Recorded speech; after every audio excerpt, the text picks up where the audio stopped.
Okay, now, so before we start with the concept of induction, we first have to introduce a variable which is called magnetic flux. पिछले chapter में तुम पढ़कर आए थे magnetic flux density, ये है magnetic flux, ये थोड़ा डिफरेंट है उससे। अच्छा देखें, मैग्नेटिक फ्लक्स, इसको इस सिंबल से रिप्रेजेंट करते हैं। अच्छा, सपोज करो ये तुम्हारे पास एक फ्लैट कॉइल है जिसका नॉर्मल मैंने ये ड्रॉ किया, मैं नॉर्मल टू द सरफेस, ठीक है, this is normal to the surface या प्लेन ऑफ कॉइल, ठीक है। और ये कॉइल पड़ा हुआ है एक मैग्नेटिक फील्ड में, यूनिफॉर्म मैग्नेटिक फील्ड में। सपोज करो ये कॉइल एक यूनिफॉर्म मैग्नेटिक फील्ड में पड़ा हुआ है, इसकी लाइंस मैंने ड्रॉ कर दी, और फ्लक्स डेंसिटी बी, सपोज करो this is magnetic field of flux density B, ठीक है।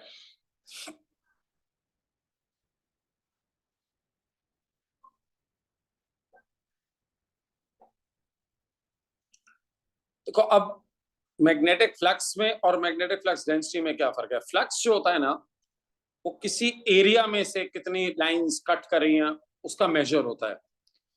तो अब अगर मुझसे कहा जाएगा कि what is the flux which is cutting through this, cutting through the coil. अच्छा, इसका क्रॉस सेक्शनल एरिया हम लिख लेते हैं, of cross sectional area A, ठीक है। इस कॉइल का क्रॉस सेक्शनल एरिया है ए।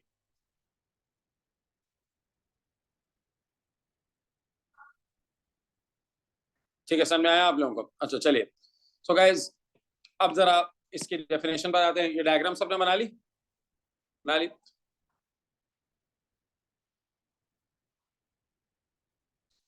ओके, अब देखो कैसे निकाला जाता है फ्लक्स। मैग्नेटिक फ्लक्स कटिंग और passing through a coil is given by, इसका फॉर्मूला होता है बी ए कॉस थीटा।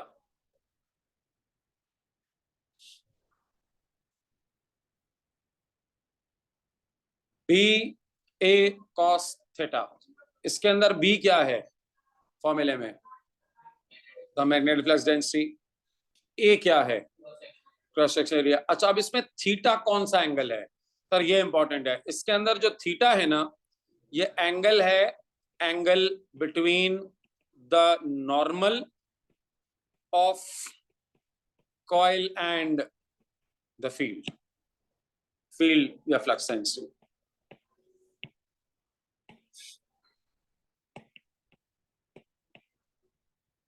ठीक है, नॉर्मल ऑफ सरफेस या नॉर्मल ऑफ कॉइल, जो भी कह लें, किसी भी सरफेस का नॉर्मल। वैसे हमारे एग्जांपल में वो एंगल कितना है, अभी पीछे जो हमने डायग्राम ड्रॉ किया, गौर से देखें, 0। सर नॉर्मल के बीच का angle between the normal and the field, normal का एंगल देखो 0 है ना। अच्छा, मैं आपको एक बात यहाँ पर एज अ प्रिकॉशन बता दूं, ये कुछ बच्चे बहुत ज्यादा कंफ्यूज हो जाते हैं। एक दफा पास पेपर में एग्जामिनर ने क्या किया, खुद ही फॉर्मूला लिख दिया।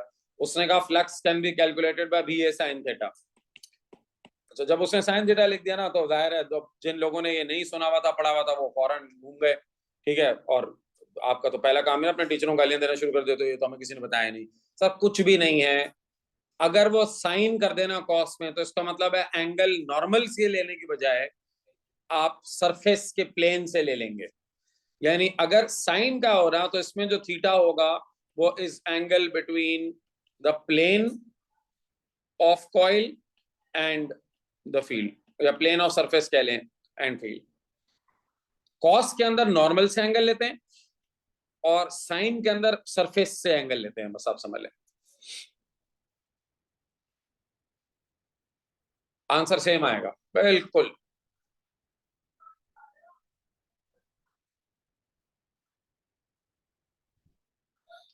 तो अगर अब मेरा गिवन डायग्राम है उसके अंदर मैक्सिमम फ्लक्स कब होता है, व्हेन थीटा इज 0। अच्छा देखो, अब मैं ना अपने पूरे नोट्स में कॉस थीटा वाला फॉर्मूला यूज करूंगा, और थीटा 0 होने का मतलब ये क्या हुआ कि अब ये देखो ना पीछे थीटा 0 कैसे है,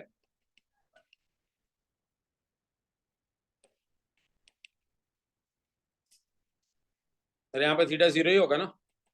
अच्छा याद रखो, मैं फिर रिपीट कर रहा हूं, जब coil is place perpendicular to the field, बिल्कुल परपेंडिकुलर हो गया, तो थीटा जो है ना उसके बराबर होगा यहां पर कॉस 0। कॉस 0 की वैल्यू क्या होती है 1, तो ये हो जाएगा बी ए। मैंने पूरे नोट्स में कॉस वाला फॉर्मूला यूज किया हुआ है, आप लोग अगर साइन वाला फॉर्मूला यूज करें तो इसकी जगह क्या पुट कर देंगे, थीटा की जगह 90, आंसर वही आएगा, ठीक है, क्योंकि साइन 90 की वैल्यू क्या होती है 1। सो मैक्सिमम फ्लक्स ये होता है जब आपका कॉइल बिल्कुल मैग्नेटिक फील्ड से परपेंडिकुलर पड़ा हुआ हो। जब मैग्नेटिक फील्ड से कॉइल परपेंडिकुलर पड़ा हुआ होगा तो हम कहते हैं फ्लक्स इज मैक्सिमम। मैं फिर रिपीट कर रहा हूं, मैं नोट्स में कौन सा वाला फॉर्मूला यूज करूंगा, कॉस वाला। तो मैं जब भी एंगल लिखूंगा तो वो मैं उसके नॉर्मल से एंगल लूंगा, ठीक है। नॉर्मल से इस वक्त एंगल क्या है मैग्नेटिक फील्ड का 0। ब्लैक लाइंस और रेड लाइन का एंगल देखो ना 0, पैरेलल लाइंस है ना। कोई सवाल इसमें किसी का नहीं है, यही इसकी डेफिनेशन है।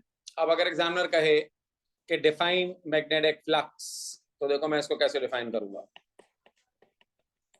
अच्छा अगर वही वाली बात है, बस मैंने यहाँ ये शो किया हुआ है कि अगर साइन वाला फॉर्मूला यूज करना हो तो भी है साइन 90 कर देना, आंसर वही आएगा, ठीक है। अगर कोई कहे सर साइन वाला फॉर्मूला कैसे अप्लाई होगा, तो अगर आपको साइन वाला फॉर्मूला यूज करना हो तो थीटा 0 नहीं होगा 90 होगा। चलो अब इसकी डेफिनेशन पर आ जाओ। तो अब इसकी डेफिनेशन कैसे होगी, it is the product of magnetic flux density and the cross sectional area placed perpendicular to the magnetic field। और ये ना ये भी है इसका theta,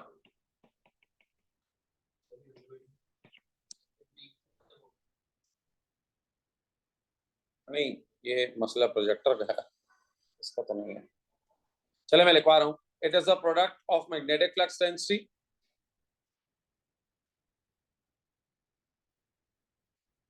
and the cross sectional area, visible तो है, ऐसा तो नहीं है विजिबल नहीं है, and the cross sectional area placed perpendicular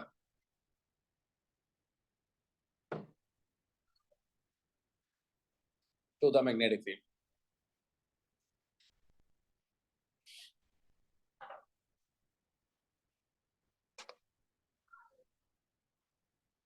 ठीक है, सो ये इसकी डेफिनेशन है, सिंपल बी है। लेकिन बी होने के लिए थीटा की वैल्यू क्या होनी चाहिए 0। ठीक है, समझ में आ गया सबको डेफिनेशन। अच्छा इसका एसआई यूनिट होता है वेबर, WEBER, ठीक है। 1 weber is equal to 1 tesla into 1 metre square.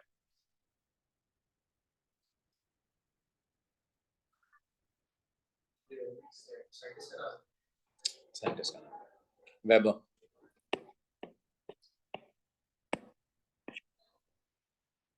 ठीक है।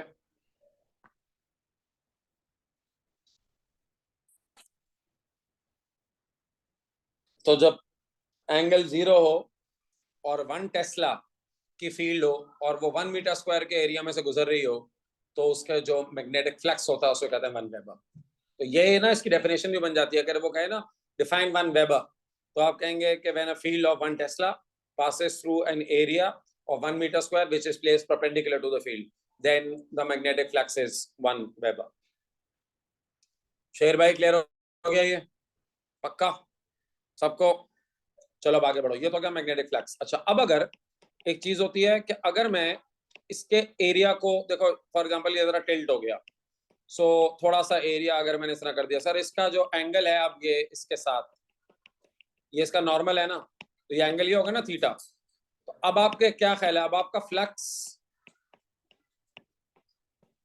फ्लक्स बढ़ेगा या कम होगा जब वो परपेंडिकुलर होता कंपेयर टू ये जो पिछली वाली स्लाइड पे अभी हमने ये जो बनाया था, यहाँ पे इधर फ्लक्स ज्यादा है जब आपने ये बनाया, इधर फ्लक्स ज्यादा है, या जब आप इसको थोड़ा सा एंगल पे कर देंगे यूं करके,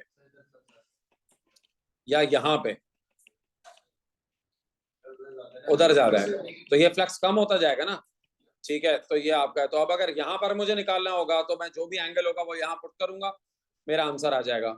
और अगर बिल्कुल एरिया इस तरह से हो जाए कि इसका जो नॉर्मल है वो यूं आ जाए, अब मैं थीटा की वैल्यू क्या पुट करूंगा, मिनिमम, या मिनिमम फ्लक्स होगा ना, तो इसमें थीटा की वैल्यू क्या होगी, 90। ठीक है, थीटा की वैल्यू 90 होगी, तो बी ए कॉस 90, जाहिर है कॉस 90 की वैल्यू क्या हो जाती है, 0, तो ये हो जाएगा फ्लक्स इज इक्वल टू 0।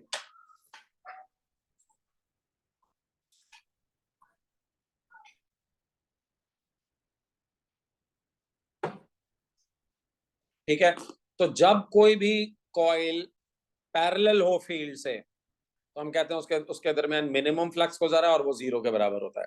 और जब कोई कॉइल परपेंडिकुलर हो फील्ड से, कॉइल परपेंडिकुलर हो, उसका नॉर्मल नहीं, कॉइल,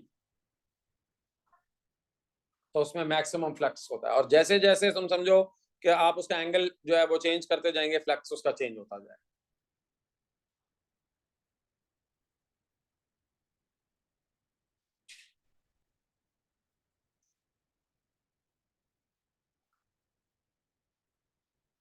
आ गया समझ में सबको?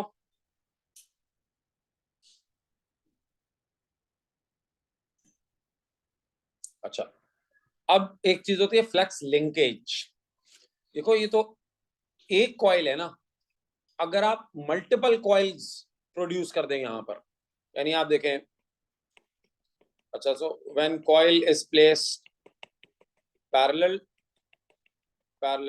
टू द फील्ड, हम कहते हैं उसका फ्लक्स मिनिमम होता है।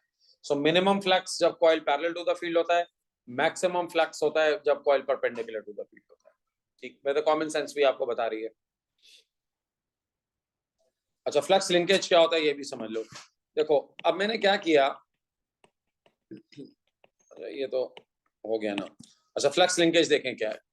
अगर मैंने एक की जगह, देखो मल्टीपल कॉइल है, यानी एक, अभी तो ये है ना भाई, ये एक कॉइल है, ये एक है, ये एक है।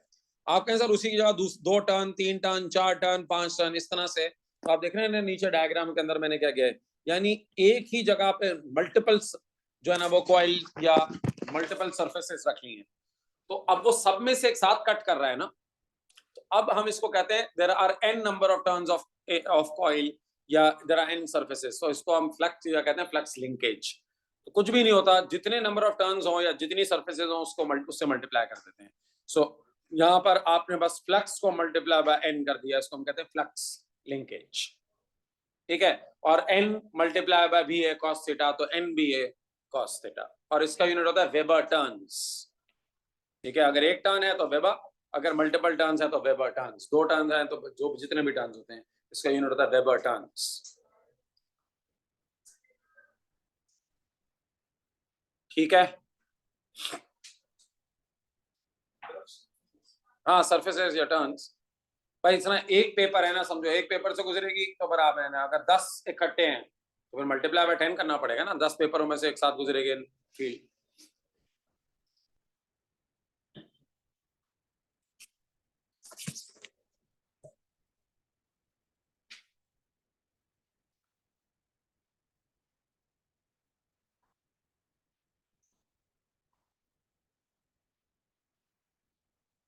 चलो भाई,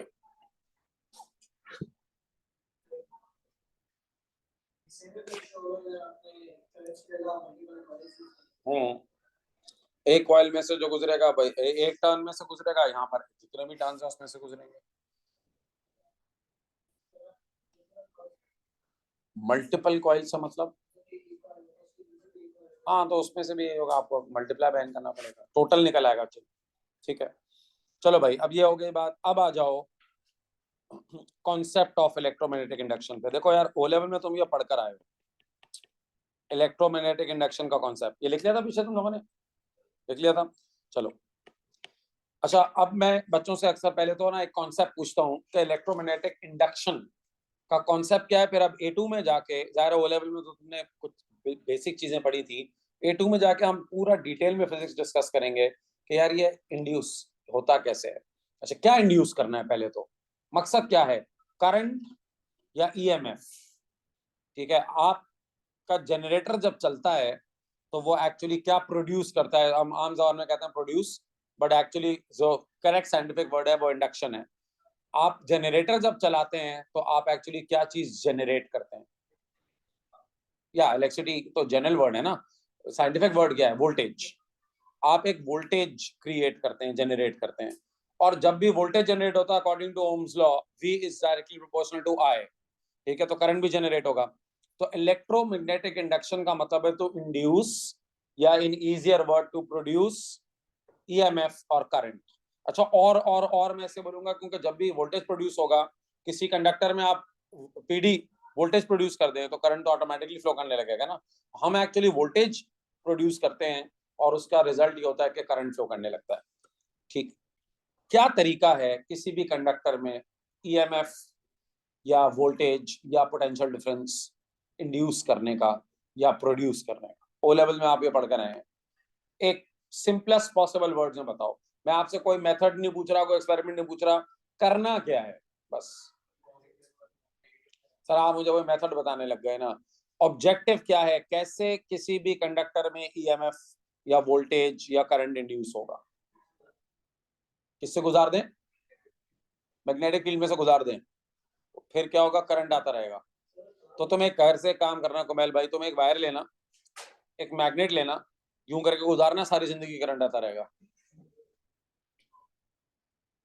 किस्सा खत्म। ऐसे हम पागल हो रहे हैं बिजली के बिल अदा कर करके, कितना आसान है, मैग्नेट को झूम गुजारना और फिर सारी जिंदगी करंट आता रहेगा। किसको वोट देना है सर, क्या सीखा था आपने, कैसे काम करता है ये इलेक्ट्रोमैग्नेटिक इंडक्शन का कॉन्सेप्ट। अच्छा, ओ लेवल में क्या पढ़ा था, क्या किस तरीके से EMF इंड्यूस हुआ था। सर वो बोलते थे रॉड को आप चार्ज करते थे और फिर आप स्क्वायर पे लगाते थे। रॉड को चार्ज करते थे, अल्लाह भाई, इलेक्ट्रोस्टैटिक इंडक्शन नहीं पढ़ा रहा, इलेक्ट्रोमैग्नेटिक इंडक्शन पढ़ा रहा हूँ, खुदा के बंदे। रॉड को चार्ज कर रहे हैं, इतना बड़ा हो गया अभी तक। हाँ उमर भाई, जनरेटर पढ़ा था, AC अपना पूरा जनरेटर का प्रिंसिपल, ट्रांसफॉर्मर जनरेटर है, AC जनरेटर पढ़ा था, स्प्लिट रिंग स्लिप रिंग्स हैं, अब कह रहे नहीं मैंने नहीं पढ़ा। अच्छा याद आ गया सर, वो जनरेटर में कौन से रिंग्स थे, पक्का कहीं को भी कहीं भी फिट कर दो यार, ये तो तुम लोग की याददाश्त का हाल है। अच्छा, जनरेटर में कैसे वोल्टेज प्रोड्यूस होता था, वो घूमता था जो कॉइल, वो क्या करता था घूम के, यानी पागलों की तरह गोल गोल क्यों घुमाते थे कॉइल को मैग्नेटिक फील्ड में, किसी को भी नहीं पता। मैं जा रहा हूँ खुदकुशी करने, बता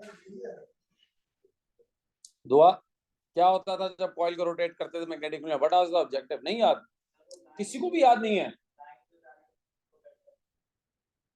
लाइन जो जारी होती थी उसको कट करता था।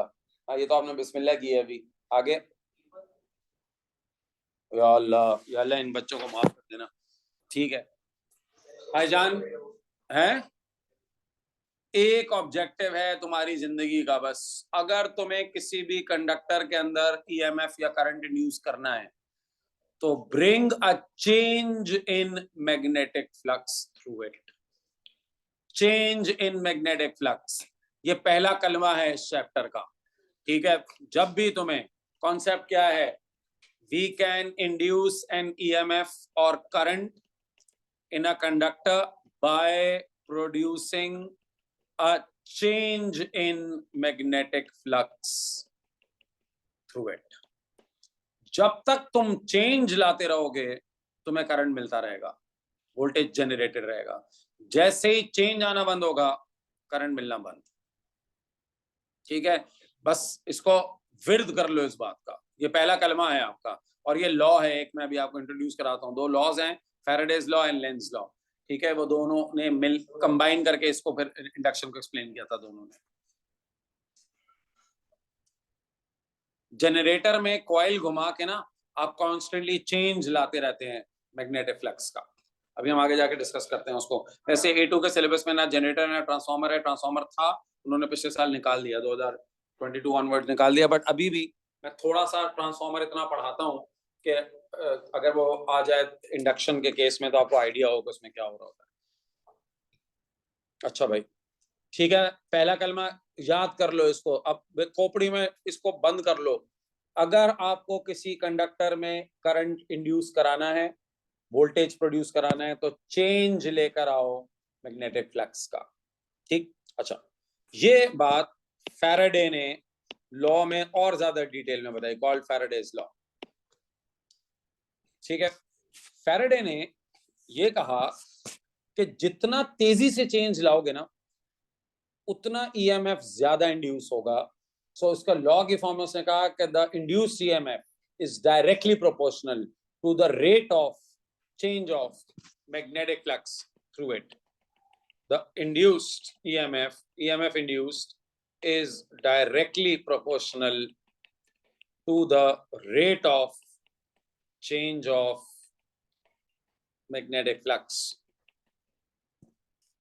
ठीक है, आसान लफ्जों में तुमने अगर रेट ऑफ चेंज डबल कर दिया तो इंड्यूस ईएमएफ भी डबल हो जाएगा। तुमने अगर रेट ऑफ चेंज समझते हो ना, change with respect to time. Rate of change के अंदर change with respect to time, यानी सपोज करो पहले एक सेकंड में अगर तुम्हारा चेंज आ रहा था 10 वेबर का, और अगले एक सेकंड में तुम्हारा चेंज आया 20 वेबर का, तो तुमने अगर उसका चेंज को डबल किया तो तुम्हारा इंड्यूस्ड ईएमएफ भी डबल हो जाएगा। सपोज करो पहले अगर तुम्हें 1 वोल्ट मिल रहा था ईएमएफ, तो अब तुम्हें 2 वोल्ट मिलेगा। ठीक है, समझ में आया?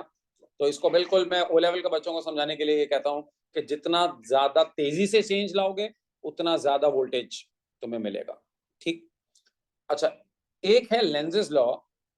ये ना अभी ऐसे पढ़ के समझ नहीं आता, इसको जब तक मैं तुम्हें एग्जांपल देके नहीं समझाऊंगा ना मुश्किल है। पहले लेंजेस लॉ का स्टेटमेंट बता देता हूँ, आपको शायद स्टेटमेंट पढ़ के इतनी बात समझना है, लेकिन जब मैं आपको 2-4 एग्जांपल्स कराऊंगा ना तब आप कहेंगे अच्छा सर अब बात समझ में आ रही है। और लेंजेस लॉ ने एक बहुत बड़ा मसला हल कर दिया था हमारा, और वो मसला था the question mark on the law of conservation of energy. क्योंकि मेरे भाई चेंज लाके तुमने वोल्टेज जनरेट किया, voltage is energy, right? Voltage की डेफिनेशन क्या है? Energy per unit charge. तो सवाल ये उठा कि क्या आप एनर्जी को क्रिएट कर रहे हैं? यानी हम मैग्नेटिक फील्ड में, मैग्नेटिक फ्लक्स में चेंज लाके आर वी क्रिएटिंग एनर्जी? तो ऑफ कोर्स यार, आप एनर्जी क्रिएट तो नहीं कर रहे होंगे ना। ठीक है, तो लेकिन ये जवाब ना फैराडे लॉ में मौजूद नहीं है कि क्या आप एनर्जी क्रिएट कर रहे हैं या नहीं कर रहे हैं। ये जवाब लेंजेस लॉ में मौजूद है। तो पहले लेंजेस लॉ कहता क्या है, स्टेटमेंट लिखवा देता हूं। वो ये कहता है कि द ईएमएफ और current induced will always oppose the source inducing EMF in it. ठीक है, अच्छा, अब ये मैंने आपसे कहा ना, आप कहेंगे सर क्या मतलब है ऑलवेज अपोज करने का? तो मैं अभी 2-3 एग्जांपल आपको आगे दूंगा। एक बड़ी क्लासिक एग्जांपल है, ओ लेवल के बच्चों को भी मैं देता हूं, उससे ये बात क्लैरिटी से समझ में आ जाती है कि what do you mean by always oppose. और फिर आपको वहां पर ये भी समझाऊंगा कि law of conservation of energy को कैसे जस्टिफाई कर रहा है।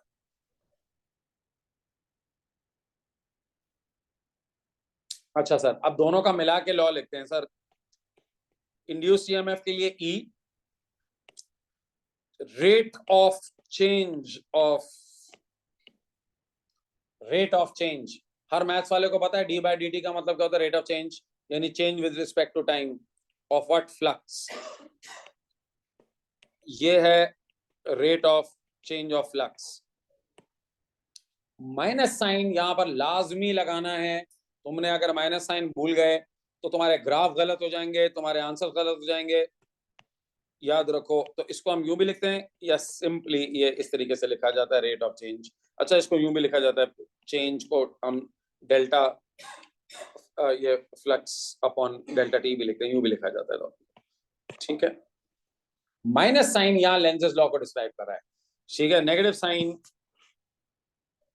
ये एक्सप्लेन लेंजेस लॉ। अभी बताते हैं कैसे। मैंने आपसे कहा ना बहुत सारी चीजें ऐसी हैं। लेंजेस लॉ अभी तुम्हें शायद इतना क्लियर ना हो। फैराडेज लॉ तो आसान है ना, ठीक है। Rate of change of flux, जितना रेट ऑफ चेंज फ्लक्स का ज्यादा होगा उतना इंड्यूस ईएमएफ ज्यादा होगा। और नेगेटिव साइन अभी बताता हूँ उसका क्या मतलब होता है। ये क्लियर है? चलो अब जरा ओ लेवल का एक एक्सपेरिमेंट तो मैं याद दिलाता हूँ। I am pretty sure O level में तुमने ज्यादातर नहीं पढ़ा हुआ होगा, हो सकता है कुछ लोगों ने ना पढ़ा हुआ, बट ये बुक के अंदर दिया हुआ है। बड़ा कॉमन एक्सपेरिमेंट है, तकरीबन हर टीचर बच्चे को समझाने के लिए पढ़ाता है। चलो याद दिलाते हैं सर एक एक्सपेरिमेंट आपको। एक्सपेरिमेंट ये शो करने के लिए कि ये पूरी स्टोरी चलती कैसे है। सपोज करो तुम्हारे पास एक ये सोलेनॉइड है, इसको मैंने एक सेंटर जीरो गैल्वेनोमीटर से जोड़ दिया। सेंटर जीरो गैल्वेनोमीटर समझते हो? इसका जीरो सेंटर में होता है और ये जिस तरफ डिफ्लेक्ट करती है ना नीडल, पता चल जाता है करंट किस तरफ है। अगर ये लेफ्ट की तरफ डिफ्लेक्ट करेगी तो करंट जो है ना लेफ्ट की तरफ फ्लो कर रहा है, राइट की तरफ डिफ्लेक्ट करेगी तो करंट राइट की तरफ फ्लो कर रहा है। जितना ज्यादा करंट होता है उतनी डिफ्लेक्शन ज्यादा होती है। तो आप कंपेयर कर सकते हैं। अच्छा ये मेजर नहीं करता करंट को, इसका एक लिमिटेशन ये है कि अगर आपको करंट को मेजर करना है तो एमीटर लगाएं। ऐसे गैल्वेनोमीटर की जगह एमीटर भी लग सकता है। गैल्वेनोमीटर मैंने इसे लगा दिया, इसे डायरेक्शन भी पता चल जाएगी, ठीक है। अच्छा सर मैं चाहता हूं कि ये सोलेनॉइड में मैं करंट या ईएमएफ इंड्यूस करूं। ईएमएफ इंड्यूस करूंगा, करंट खुद ब खुद ही फ्लो करने लगेगा, ठीक है। मैं उसके लिए एक मैग्नेट लेकर आया, ये सेंटर जीरो गैल्वेनोमीटर है, ठीक है। मैं एक मैग्नेट लेकर आया और मैग्नेट बिल्कुल मैंने सोलेनॉइड के मुंह के पास रख दिया, बिल्कुल इसके मुंह के पास, दूर नहीं रखा, कहा करीब रखा, ठीक। और मैं रख के खड़ा हो गया, बस मैंने मैग्नेट को होल्ड किया हुआ, stationary. Magnet is held stationary. Sir magnet को स्टेशनरी रखने से अब मैंने ऑब्जर्व किया कि क्या हुआ, कुछ भी नहीं होगा, कोई डिफ्लेक्शन नहीं होगी, कुछ भी नहीं होगा, नीडल शीडल अपनी जगह पे रहेगी, कोई फर्क नहीं पड़ेगा जिंदगी पे किसी। अच्छा भाई एक्सप्लेन करो इसको, कौन एक्सप्लेन करेगा? सर क्या मेरा सवाल, अच्छा एक एक करके सवाल का जवाब दो। करंट तो हमने इंड्यूस कराना है ना, करंट नहीं है। करंट अगर हो तो फिर हम क्या कर रहे हैं? हमारा मकसद ही करंट जनरेट करना है। सर सबसे पहली बात, क्या मैग्नेटिक फ्लक्स कट हो रहा है सोलेनॉइड में से? पहले इस जुमले का मुझे मतलब तो समझाओ। मैंने जब आपसे पूछा क्या मैग्नेटिक फ्लक्स कट हो रहा है, मैं आपसे पूछ रहा हूं बिल्कुल गधों की जबान में, जो पेंडू बच्चे होते हैं ना, गांव से आए हुए होते हैं, उनकी जबान में, क्या is there any magnetic lines of forces which are cutting through the solenoid? बहुत, तुम उससे भी पेंडुआना जवाब दिया तुम लोगों ने। सर मैग्नेटिक फील्ड नहीं है, मैग्नेट बार मैग्नेट की मैग्नेटिक फील्ड नहीं होगी। सो मैग्नेटिक फील्ड इतनी करीब रखी हुई है मैंने सोलेनॉइड के, तो क्या magnetic lines of forces cut नहीं करेंगी सोलेनॉइड को? करेंगी ना। तो मैं क्या पूछ रहा था? मैं आपसे पूछ रहा था is there any magnetic flux which is cutting through the solenoid, which is passing through the solenoid? Yes, but is there any change? Sir flux मैंने कहीं लिखा ही नहीं कि फ्लक्स कट करना चाहिए। आप पीछे पढ़े मैंने क्या लिखवाया है? Change in flux. यही तो लोग भूल जाते हैं। सर फ्लक्स कट करना प्रॉब्लम नहीं है, तुम करोड़ों का फ्लक्स कट कर दो, ठीक है, मिलियंस का फ्लक्स कट कर दें किसी भी चीज में से, जब तक चेंज नहीं आएगा तब तक ईएमएफ इंड्यूस नहीं होगा, ठीक है। सो अगर एग्जामिनर पूछेगा कि is there any flux cutting, yes of course there is flux cutting, so no deflection at all, ठीक है। और उसकी मैं अब पूरी डिटेल नहीं लिख रहा, बट उसकी अगर एग्जामिनर एक्सप्लेनेशन पूछे, because there is no change in flux, मैंने एंड में लिखवाया है भाई, मैंने कंक्लूजन लिखवाए हुए हैं, ठीक है। अब मुझे चेंज लेकर आना है, कोई सजेस्ट करो तरीका, क्या करूं? या करीब ले आए या सोलेनॉइड मूव करें। सर अब मैंने सोचा कि यार मुझे चेंज लेकर आना है, तो चेंज लेकर आने के लिए मैंने ये किया कि मैंने कहा मैं मैग्नेट को मूव करना शुरू कर दूं towards the solenoid. As you move the magnet towards the solenoid तो चेंज आएगा। ओ लेवल के बच्चों को सिखाने के लिए मैं कहता हूँ change in the number of lines of forces which cuts through the solenoid. A2 के लिए हम थोड़ा बेहतर वर्ड यूज करेंगे, हम कहेंगे there is a change in flux through the solenoid. जैसे ही चेंज आएगा आप देखेंगे करंट फ्लो करने लग जाएगा, धड़ाधड़ करंट फ्लो करेगा। आप एक डिफ्लेक्शन देखेंगे, मैग्नेट मूव इनवर्ड्स, ऑब्जर्वेशन क्या होगी, डिफ्लेक्शन होगी। अच्छा, पहले वाले में नो डिफ्लेक्शन, क्यों? क्योंकि no change in flux, therefore no change in flux through solenoid. इधर क्या होगा, नीडल विल डिफ्लेक्ट। अच्छा, अभी ये जो डिफ्लेक्ट करेगी ना, ये करेगी टुवर्ड्स लेफ्ट। अभी बताता हूं क्यों।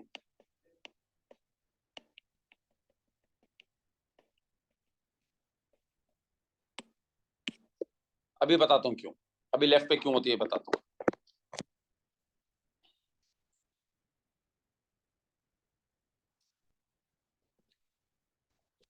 पहले ये समझ में आया डिफ्लेक्ट की क्यों? हमें आ गया।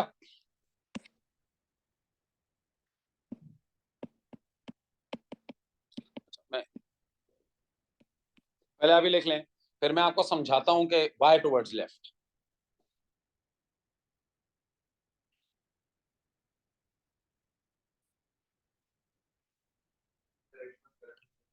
हाँ हाँ, लेकिन सवाल ये है कि करंट उस तरफ फ्लो क्यों किया? जी, लेंजेस लॉ है।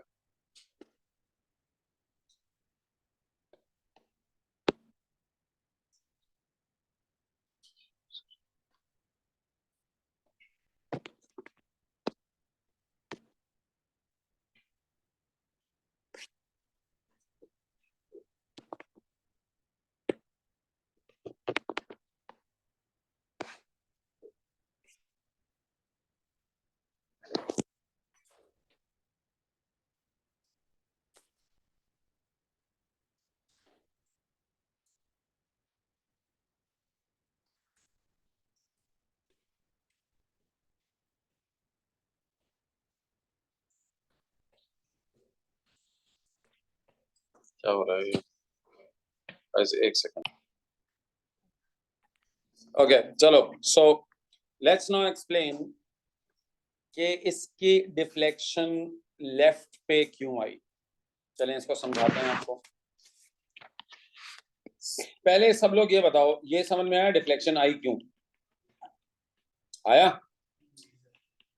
अच्छा चलें, अब जरा आपको समझाते हैं कि डिफ्लेक्शन लेफ्ट पे क्यों आई। पहले जरा एक दफा याद दिलाओ वापस से, डिफ्लेक्शन हुई क्यों? क्योंकि चेंज आया मैग्नेटिक फ्लक्स का। किसके अंदर चेंज आया? सोलेनॉइड में। तो ईएमएफ इंड्यूस हो गया, करंट, ईएमएफ यानी वोल्टेज प्रोड्यूस हुआ, तो जाहिर करंट प्रोड्यूस हुआ। अब ये समझना है कि करंट की डायरेक्शन कैसे डिसाइड होगी। सर, करंट की डायरेक्शन डिसाइड करने के लिए पहले मैं ये डिसाइड करूंगा कि सोलेनॉइड बिहेव कैसे करेगा जब आप मैग्नेट उसके करीब लाएंगे। अब जरा लेंजेस लॉ पढ़ो, लेंजेस लॉ लिखवाया है वो पढ़ो, क्या लिखा हुआ है। स्टेटमेंट पढ़े ना, छोड़े अभी ऐसी। उमर स्टेटमेंट पढ़ो जोर से। The EMF or current induced will always oppose the source inducing EMF. The EMF or current will always oppose the source. Sir इसमें सोर्स क्या है जो ईएमएफ इंड्यूस करा रही है? The magnet. और किस में करा रही है? सोलेनॉइड में। सोलेनॉइड के अंदर करंट ऐसे फ्लो करेगा कि वो अपोज करे अपनी सोर्स को। ये लेंस ने कहा कि वो अपोज करेगा। अब आप कर क्या रहे हैं, आप नॉर्थ पोल को सोलेनॉइड की तरफ लेकर आ रहे हैं, ठीक है, सोलेनॉइड के अंदर लेकर आ रहे हैं। सोलेनॉइड कहेगा खबरदार मेरी तरफ आए, दफा हो जाओ, बिल्कुल घुसना, ठीक है। तो उसको अपोज करने के लिए सोलेनॉइड कैसे रोक सकता है? यहां पर क्या डेवलप करेगा? नॉर्थ, क्योंकि आप नॉर्थ पोल को लेकर आ रहे हैं ना। Solenoid would want to stop the north pole coming towards it. How? By creating a north pole there. उसको रिपेल करेगा। जाहिर है अगर इधर नॉर्थ आ गया तो दूसरी एंड पे क्या आ जाएगा? साउथ। एक दफा मुझे नॉर्थ साउथ पता चल गए तो हम पिछले चैप्टर में पढ़कर आए थे कि एक दफा मुझे पोलैरिटी पता चल जाए सोलेनॉइड की, तो मैं करंट की डायरेक्शन बता सकता हूँ। कैसे बता सकता हूँ करंट की direction? Using left hand, sorry right hand grip rule. The thumb of the right hand points towards the north pole. The curl of the fingers will give you the direction of current. तो अगर आपने right hand के thumb को north pole की तरफ रखो, ठीक है, यानी किस तरफ रखोगे? लेफ्ट। तो तुम्हारी उंगलियां, मुट्ठी किस तरह बंद हो रही है? उंगलियां देखो। The curl of the fingers give you the direction of this. तो सर इस तरह ही जाएगा ना करंट? ऐसे ही जाएगा करंट। सब लोग लगाओ right hand grip rule. The curl, आपका right hand thumb will point toward the north pole, the curl of the fingers, ठीक है, जाहिर है when closing the fist, जब तुम मुट्ठी बंद कर रहे होगे, ठीक है, तो curl of the fingers give you the direction of current. So ये करंट यहाँ से फ्लो करके यूं बाहर आएगा, ठीक है, इधर से गुजरा, ठीक है, जाहिर है लेफ्ट की तरफ जा रहा है ना, यूं करके ऊपर चला जाएगा वापस। आया समझ में? तो ये डायरेक्शन ऑफ करंट कैसे पता चली? जब मैंने नॉर्थ साउथ डिसाइड किया। मैंने नॉर्थ साउथ कैसे डिसाइड किया? Using Lenz's law. Lenz's law ये कह रहा था कि वो अपोज करता है उसको। समझ में आया सबको ये? चलें अब अगला केस। वो देखो वो फोन पे लगा हुआ है, वो सो रहा है। और तीसरे को तो होश ही नहीं है मैं क्या हो रहा हूँ, वो तो आते घूमने के लिए। अच्छा भाई ये पढ़ लीजिए, ये पूरा ये स्लाइड पढ़ें अब, और मुझे बताइए आपको क्या समझ में आया। पढ़िए slide. Needle deflects because an EMF is induced. क्यों? Due to change in magnetic flux, ठीक है, provided by magnet through the solenoid, ठीक है। फिर solenoid will develop poles such that it opposes the source, that is the magnet. By using these poles we can determine the direction of current in the solenoid, ठीक। अच्छा अब sir इसकी यानी Lenz's law की importance क्या है इस case में? यानी ये लॉ लेंजेस, तो देखो फैराडेज लॉ तो मुझे बता रहा है एक बार। अब लेंजेस लॉ क्या बताता है, मैं इसको जरा एंड में आपको बताता हूँ। पहले मैं ये पूरी बात कंक्लूड कर दूं, फिर आई एक्सप्लेन यू दिस की पॉइंट। जो मैंने यहाँ पर की पॉइंट लिखा हुआ है ना, ये मैं आपको एंड में आपको समझाता हूँ। ये वर्क डन अगेंस्ट रिपल्जन, अभी ये बाद में बताता हूँ। पहले जरा मुझे ये बताना इधर अब क्या होगा, तुम लोग बताना अगले केस में। बोलो फाइल सेंड कर दूंगा यार, मैं क्यों टेंशन ले रहे हो।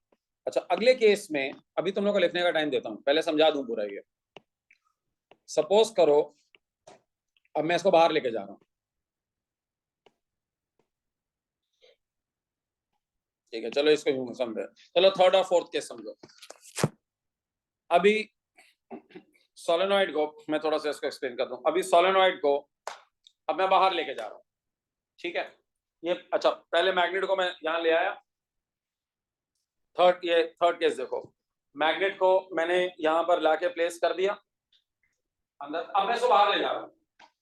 सर अब ये उल्टा है। अब आप जब बाहर ले जाएंगे ना, अब ये कहेगा बेटा बाहर ले जाओ, तो फौरन तुम इस साउथ पोल को बाहर ले जा रहे हो ना, इधर ये साउथ पोल को बाहर ले जा रहे हो, ये हमेशा उसको अपोज करेगा। तो आप इसको बाहर ले जाने की कोशिश करें, ये फौरन साउथ पोल डेवलप करेगा, कहेगा बेटा अंदर रहो, खबरदार अब तुम बाहर गए, ठीक है। वट एवर यू डू ये उसको अपोज करेगा। तुम जब इस सोलेनॉइड इस मैग्नेट को सोलेनॉइड से बाहर लेके जाने की कोशिश करोगे, वो उसको अपोज करेगा। कैसे? By creating pole so that it repels your action. जो भी तुम एक्शन करोगे वो उसको रिपेल करेगा। अभी मैं आपको लॉजिक समझाता हूँ ये क्यों जरूरी है होना, ठीक है भाई। लेकिन आपने वर्क करके ले गए बाहर, आप करें तुम्हारी ऐसी की तैसी, मैं तो ले जाऊंगा बाहर, ठीक है। आप जब ऐसे मूव करेंगे उसको बाहर, तो once again there will be a change in flux. लेकिन इस दफा पोलैरिटी चेंज हो गई ना, अब साउथ पोल किधर आ गया है? इस तरफ। पहले इस केस में साउथ पोल किधर था? पहले वाले केस में साउथ पोल जो अभी हमने पढ़ा था उसमें साउथ पोल किधर था? राइट पे था। तो जाहिर है क्योंकि उसकी पोलैरिटी इधर, साउथ पोल उधर था, अब साउथ पोल इधर आ गया, तो करंट भी उल्टा हो जाएगा ना, ठीक है। समझ आ गया ये सबको? Reflex over right. अच्छा आखिरी केस में मैंने बिल्कुल वैसे ही किया है फोर्थ वाले में, जैसे मैंने फर्स्ट में किया था, सेकंड में किया था, लेकिन मैंने मैग्नेट को फास्टर मूव किया है देन इन पार्ट 2। तो वही पार्ट 2 वाला सिचुएशन है, बट मैग्नेट मूव फास्टर। जब मैंने फास्टर मूव किया तो मैंने ऑब्जर्व किया एक लार्जर डिफ्लेक्शन है, ठीक है, लार्जर डिफ्लेक्शन है। समझ में आ गई बात? चलो अब इसको कंक्लूड करते हैं पूरी बात को। Sir let's apply Lenz's law and Faraday's law. पहले तुम लोग मुझे बताओ इस पे फैराडेज लॉ कैसे अप्लाई हो रहा है? How do you understand that Faraday's law is applicable? हाँ सर, आपने जब तेजी से उसको मूव किया तो ज्यादा करंट क्यों आया, लार्जर डिफ्लेक्शन क्यों आई, बिकॉज रेट ऑफ चेंज बढ़ गया। ठीक है, सो लार्जर डिफ्लेक्शन का मतलब ये हुआ कि आपने ये दिस एक्सप्लेन्स फैराडेज लॉ कि when the rate of change was faster the EMF और the current induce was also larger. ये फोर्थ पॉइंट समझ में आ गया। लेंजेस लॉ क्या बता रहा है आपको और इंपॉर्टेंट क्यों है? सर अब आप सोचें लेंजेस लॉ की कितनी सिग्निफिकेंस है। लोग लेंजेस लॉ को ना समझ नहीं पाते कि अगर ये नहीं होता तो हम ये आज तक समझ ही नहीं पाते कि law of conservation of energy यहाँ पे कैसे जो है ना वो अप्लाई हो रही है। देखो मेरी बात सुनो, इधर आओ केस नंबर 2 में। जब तुम मैग्नेट को सोलेनॉइड के अंदर ले जाने की कोशिश कर रहे हो, या केस नंबर 2 में, तो मुझे बताओ कि ये इसको रिपेल करने के लिए यहाँ नॉर्थ पोल डेवलप कर रहे हैं। In order to overcome this repulsion तुम क्या करोगे? सर आपको वर्क करना पड़ेगा ना। अगर ये रिपल्जन नहीं होगी फिर तो आप ऐसे ही उसको ले जाएंगे बगैर वर्क किए, but in order to overcome this repulsion आपको वर्क करना पड़ेगा। वो वर्क जो आप करेंगे आपके ख्याल में वो कहां जा रहा है? वो इलेक्ट्रिकल एनर्जी में कन्वर्ट हो रहा है। सो एक्चुअली लेंस ने एक बहुत इंपॉर्टेंट बात बताई। जब ये उसने कहा ना जो सोर्स को अपोज करता है, तो in order to overcome that opposition you need to do work. तो ये देखो, ये जो मैंने यहाँ जुमला लिखा हुआ है ये की पॉइंट है पूरी बात का कि जो तुम वर्क करते हो against the repulsion is converted to electrical energy. तो पता है एक्चुअली तुम क्या कर रहे हो? तुम जब उसको धक्का देते हो ना, तो इन अदर वर्ड्स तुम इलेक्ट्रॉन्स को धक्का दे रहे हो चलने के लिए एक डायरेक्शन में। सो ये वर्क आप कर रहे हैं। जनरेटर के अंदर जो तुम्हारी बिजली बनती है, तो तुम वो वर्क कौन करता है? जो तुम फ्यूल बर्न करते हो, जो तुम पेट्रोल डालते हो, डीजल डालते हो ना, वो क्या करता है? कॉइल को घुमाता है। वो जो वर्क होता है, वो वर्क जो है वो तुम्हें इलेक्ट्रिकल फॉर्म में मिल रहा होता है। तो आपने कोई ऐसा एनर्जी क्रिएट थोड़ी की है यहाँ पे, आपने अपनी जान लगा के जो धक्का दिया मैग्नेट को, वो कन्वर्ट हो रहा है इलेक्ट्रिकल एनर्जी में। हाँ, कुछ हीट की फॉर्म में जाया हो जाती है, जो बचती है वो आपको इलेक्ट्रिकल एनर्जी मिल जाती है। फोर्थ पार्ट में अब तो पूरा it will all start to make sense. Fourth part में क्या कर रहे थे तुम? तेजी से मूव कर रहे थे, तो करंट क्या हुआ था? लार्जर। अब इसको एक्सप्लेन करो in terms of law of conservation of energy. तुम ज्यादा वर्क कर रहे थे, ठीक है। तुम जब मैग्नेट को ज्यादा तेजी से पुश कर रहे थे, पार्ट नंबर 4 में हमने कहा था when magnet was push faster, तुम जब उसको ज्यादा तेजी से पुश कर रहे थे तो तुम एक्चुअली ज्यादा वर्क कर रहे थे। जब तुम ज्यादा वर्क कर रहे थे तो तुम्हें इलेक्ट्रिकल एनर्जी भी ज्यादा मिली, करंट भी ज्यादा मिला। हमें आगे बात, ठीक है। अच्छा, अब इसमें क्लास से इसको कंक्लूड करते हैं। अब इस पूरी कहानी को सुनने के बाद ना एक साहब ने मुझे बोला, सर इसका मतलब आप आसान बात करें ना, मैग्नेट को मूव करेंगे तो इलेक्ट्रिकल एनर्जी मिल जाएगी। नहीं भाई, मैग्नेट को मूव करना ऑब्जेक्टिव नहीं है। ऑब्जेक्टिव क्या है? चेंज लाना। तो भाई अगर मैं मैग्नेट को ना हिलाऊं और सोलेनॉइड को मैग्नेट की तरफ कर दूं तब भी तो चेंज आ जाएगा, तो इससे भी आ जाएगा। तो अगर आप इसको मूव करेंगे तो वंस अगेन वही, तो यहाँ पर नॉर्थ पोल है मैग्नेट का, तो इसके इस साइड पे नॉर्थ पोल क्रिएट हो जाएगा, इससे भी आ जाएगा। मकसद है चेंज लेकर आना। अच्छा आखिरी बात है, दोनों को साथ मूव करूं तो मैग्नेट भी मूव करूं और सोलेनॉइड भी मूव करूं, ज्यादा ईएमएफ या करंट आएगा। क्यों? क्योंकि उसमें रिलेटिव मोशन डबल हो गया ना। आप और ज्यादा तेजी से चेंज लेकर आ रहे हैं, तो दोनों का एक साथ मूव करोगे तो और ज्यादा चेंज आएगा। बोलो, अगर मैग्नेट को सर तो उसका पोलैरिटी चेंज हो जाएगी, उधर नॉर्थ आ जाए और साउथ आ जाए, ठीक है।